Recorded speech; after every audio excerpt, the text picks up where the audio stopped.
कर तैयारी हो, बाकोरे के फंक्शन भारी हो। हाली हाली से कर तैयारी हो, बाकोरे के फंक्शन भारी हो।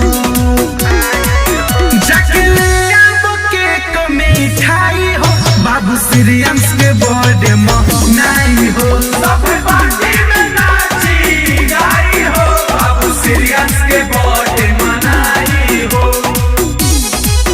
बाबू सीरियस के बर्थडे मनाई हो।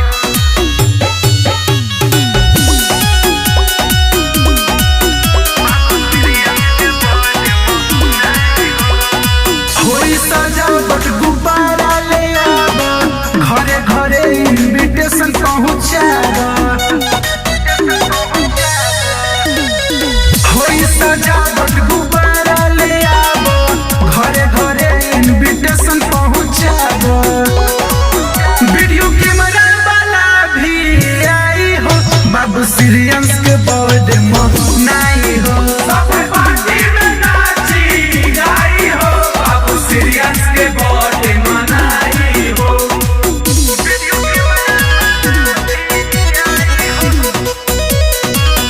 बाबू सीरियस के बर्थडे मनाई हो।